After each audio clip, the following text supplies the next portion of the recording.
नमस्ते दोस्तों, स्वागत है हमारे चैनल पर। कल्पना कीजिए, एक छोटे से देश में कुछ युवा छात्र सोशल मीडिया पर एक हैशटैग से शुरू करते हैं।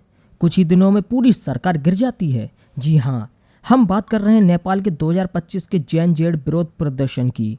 ये युवा कौन है, इनकी नाराजगी क्यों और वो हिंसा कैसे फैली जो 51 लोगों की जान ले गई।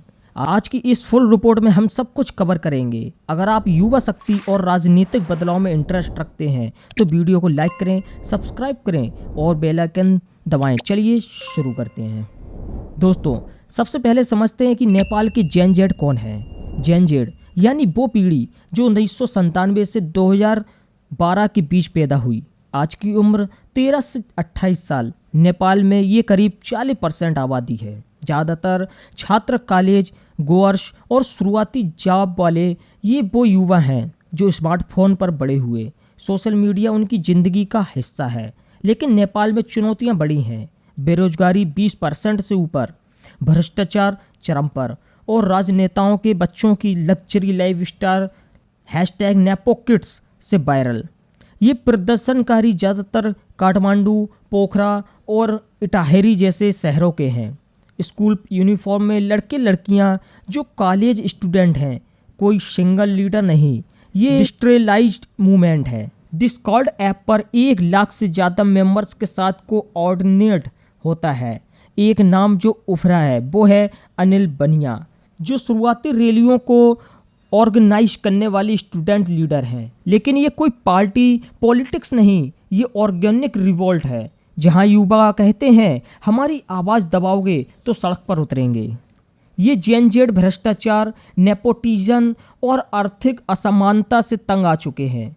एक एनालिस्ट ने कहा ये जेनरेशन रेकॉर्डिंग है पॉलिटिकल इम्प्यूनिटी के खिलाफ। सब कुछ शुरू हुआ सितंबर 2025 की शुरुआत में। नेपाल सरकार ने Facebook, Instagram, x, Twitter, YouTube जैसे प्लेटफॉर्म पर बैन लगा दिया, बजाय पंजीकरण न करना। लेकिन युवाओं के लिए ये सिर्फ बैन नहीं, उनकी आवाज़ दबाने का तरीका था। पहले से ही हैशटैग नेपो किड्स ट्रेंड कर रहा था। राजनेताओं के बच्चों की लग्जरी कारें, विदेशी ट्रिप्स, जबकि युवा बेरोजगार घूम रहे। एक वीडियो वायरल हुआ इंडोनेशिया या फिलीपींस के प्रोटेस्ट का, जो नेपाल में इंस्पायर किया।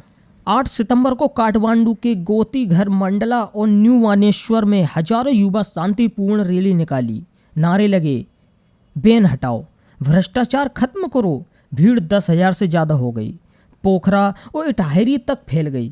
डिमांड साफ, सोशल मीडिया बहाल करो, नेपोटिज्म की जांच, इस्तीफे। लेकिन सरकार ने इसे गंभीरता से नहीं लिया। ये युवा थे जो कहते थे हमारी ज़िंदगी सोशल मीडिया पर है, इसे छीनना मतलब हमारी आज़ादी छीनना। ये मूवमेंट ऑर्गेनिक था, कोई डीप स्टेट या विदेशी हाथ नहीं, बस युवाओं की प्रोस्टेशन। दोस्तों, यहाँ से स्टोरी डार्क हो जाती है। 8-9 सितंबर को शांतिपूर्ण प्रोटेस्ट पुलिस के साथ भिड़ गई। पुलिस ने आंसू gas, water cannon, rubber bullets और फिर लाइव आमो इस्तेमाल किया। रिजल्ट कम से कम 19 मौतें, ज़्यादातर युवा, 347 घायल। ग्राफिक वीडियोस में बच्चे सिर में गोली लगे दिखे। ये वीडियोस रसगर्ड होकर बाहर आए और आग में घी डाल दिया।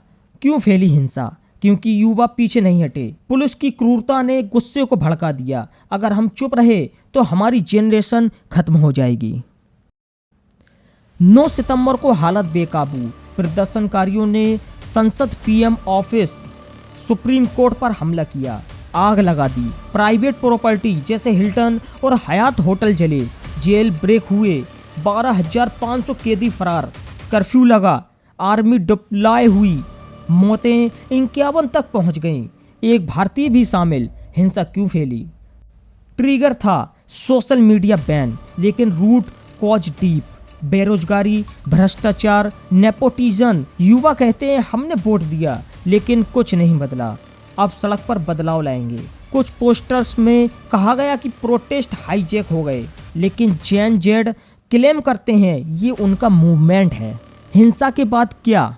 9 सितंबर को पीएम केपी शर्मा ओली ने इस्तीफा दे दिया। 12 सितंबर को पूर्व चीफ जस्टिस सुशीला कर्की को अंतरिम पीएम बनाया गया। नेपाल की पहली महिला पीएम ये 40 डिस्कॉर्ड पर बीटिंग से आई। यहाँ युवाओं ने उनकी भ्रष्टाचार विरोधी इमेज को चुना। Army chief general Ashok Raj सिंडेल ने स्टेबिलिटी लाई, सोल्जर्स की बैरक वापस भेजा। अब युवा पॉजिटिव मोड में सड़कें साफ कर रहे, लूटी चीजें लौटा रहे हैं। कर्फ्यू हट गया, एयरपोर्ट खुला। राष्ट्रपति ने 5 मार्च 2026 को चुनाव घोषित किया, लेकिन चैलेंज बाकी।